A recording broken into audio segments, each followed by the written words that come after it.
Tak ada lagi tawa riang yang centil. Tak ada lagi tangisan manja.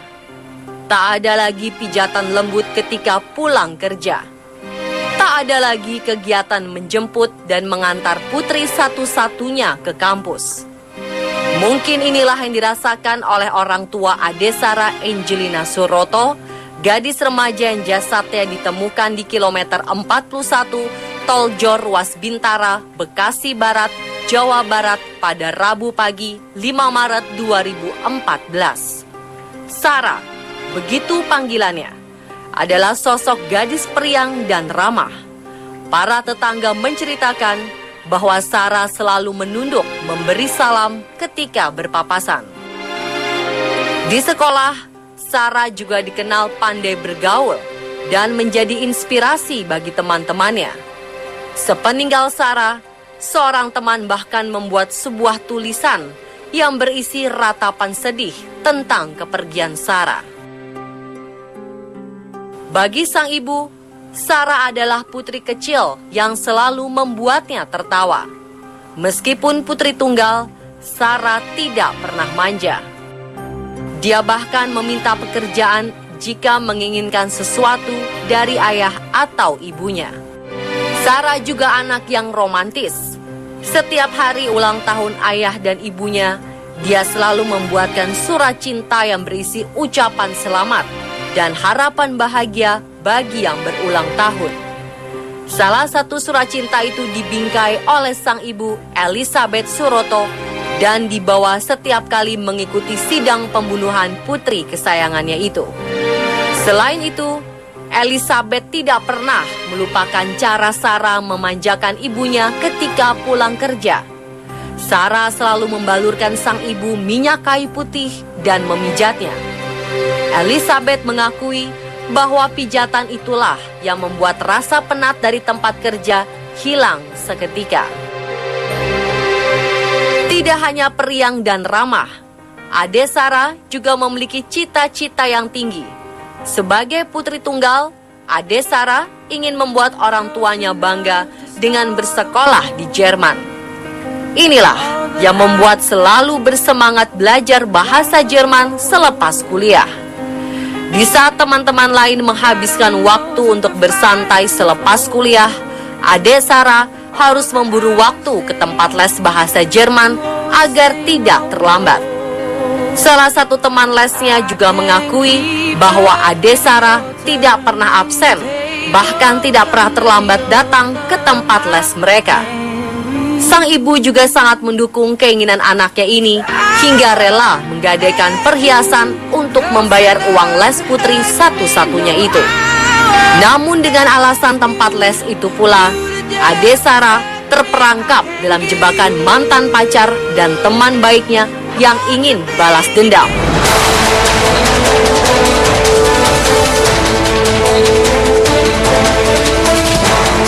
Adesara sebelumnya menjalin hubungan sebagai pasangan kekasih dengan Ahmad Imam Al-Hafid yang dipanggil Hafid. 6 bulan berpacaran, ternyata Adesara merasa tidak cocok, apalagi keyakinannya berbeda. Dia pun memutuskan hubungan yang ternyata tidak bisa diterima oleh Hafid. Hafid awalnya melampiaskan kekesalannya dengan berganti-ganti pasangan di klub malam. Namun itu tidak bisa membuatnya lupa dengan Adesara. Hafid pun meneror Adesara melalui media sosial, namun tidak pernah digubris oleh Adesara. Hafid sampai pernah membayar orang untuk meretas akun sosial Adesara dan membajaknya. Hafid kemudian berhubungan dengan Ashifa Ramadhani yang merupakan adik kelas Hafid dan Adesara di SMA 36 Jakarta Timur. Meskipun sudah berpacaran, Hafid tetap tidak bisa lupa dengan Adesara. Demikian juga keluarga Hafid yang selalu menanyakan Adesara ketika Hafid dan Ashifa di rumah. Ini membuat Ashifa kesal.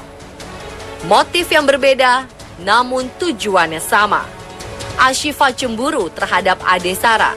Hafid dendam karena cintanya dengan Adesara kandas. Dua sejoli ini akhirnya sepakat merencanakan pembunuhan ini. Mereka mengikuti gerak-gerik Ade Sara melalui akun pet miliknya.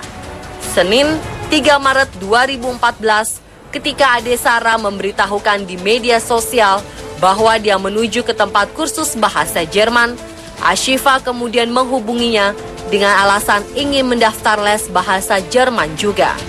Ashifa dan Ade Sara membuat janji untuk bertemu di stasiun Gondangdia. Di sana, Ashifa ternyata tidak sendiri. Ada Hafid, sang mantan pacar, yang juga berada di mobil. Ade Sara awalnya enggan ikut, namun akhirnya masuk ke mobil juga karena Ashifa membujuknya. Mereka mengantar Ade Sara ke tempat kursusnya. Namun ketika Ade turun, Hafid dan Ashifa pura-pura bertengkar sehingga Ade Sara masuk kembali ke mobil.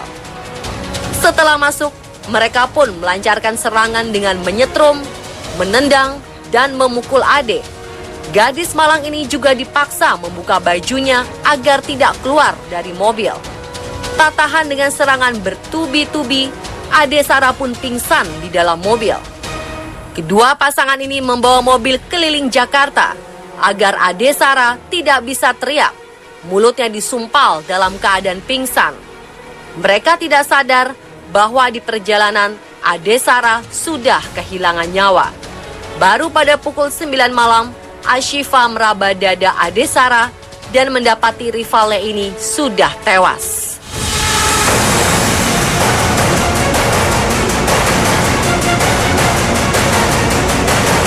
Bingung dengan keadaan ini, Hafid dan Ashifa berputar-putar mencari tempat untuk membuang jenazah Ade Sara. Selama 21 jam, jasad Ade Sara berada di dalam mobil bersama pembunuhnya.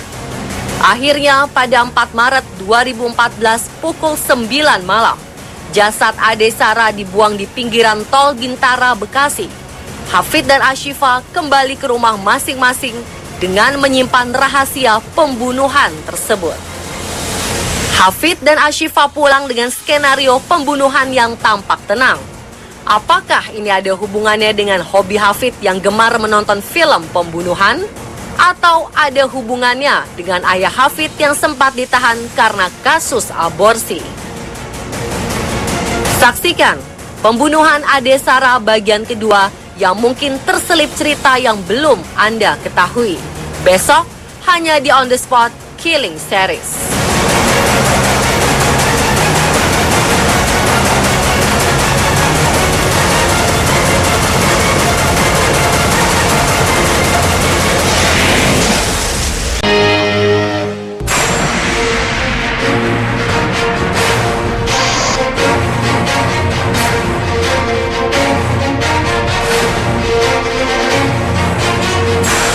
Kisah pembunuhan Ade Sara, seorang mahasiswi yang jasadnya ditemukan di kilometer 41 Tol Jor Ruas Bintara, Bekasi Barat, Jawa Barat pada Rabu pagi 5 Maret 2014 kontan menjadi sorotan publik. Pembunuhan yang keji ini dilakukan oleh sepasang sejoli yang salah satunya merupakan mantan pacar Ade Sara sendiri. Pada episode sebelumnya diceritakan bahwa Ahmad Imam Al-Hafid dan pacarnya Ashifa Ramadhani bergantian melakukan serangan kepada Ade Sara hingga membuat Ade Sara pingsan. Belum puas melihat korbannya pingsan, Ashifa kemudian menyumpal mulut Ade Sara agar tidak bisa berteriak. Tindakannya itu memang membuat Ade Sara diam 1000 bahasa hingga akhirnya meninggal.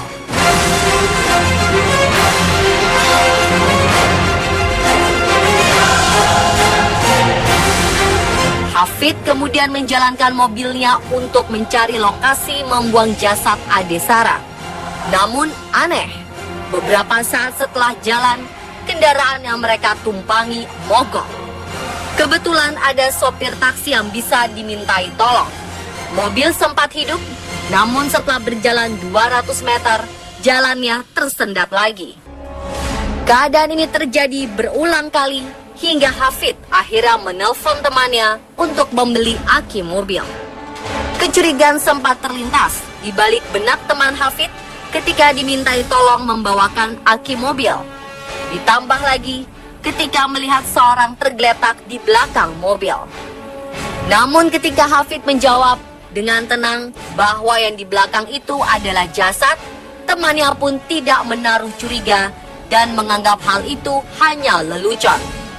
Setelah aki mobil baru terpasang, mobil Hafid pun bisa jalan. Tetapi hanya sebentar dan akhirnya mogok lagi.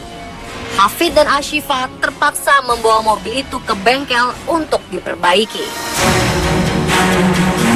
Jasad Ade Sarah yang sudah tewas ditutupi kain selendang yang dibawa oleh Ashifa.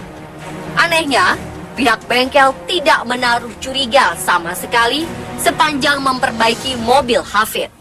Setelah mobil siap untuk jalan, sejoli ini kembali berputar-putar mencari tempat hingga akhirnya memutuskan untuk masuk tol Jor Ruas Bintara, Bekasi.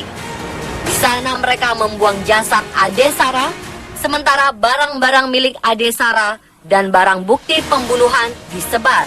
Sebagian dibuang di pinggir tol, sebagian di depan sebuah minimarket, sisanya diparit di depan rumah Hafid.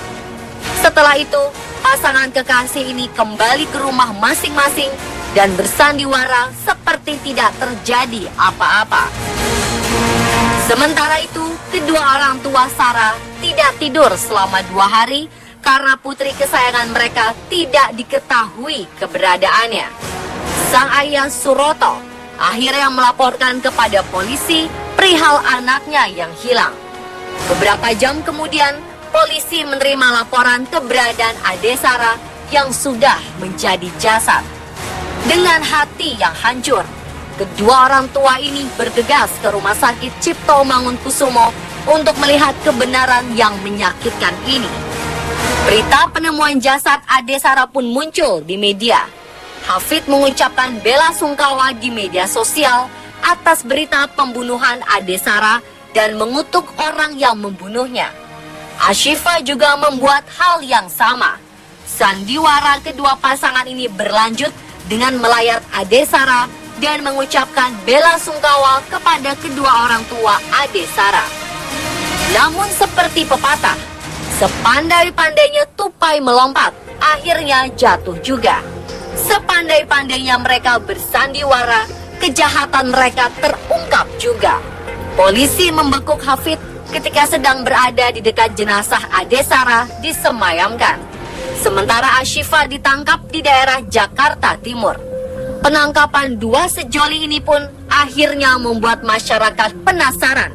Mengapa mereka begitu tega melakukan perbuatan keji seperti itu, sementara usia mereka masih muda?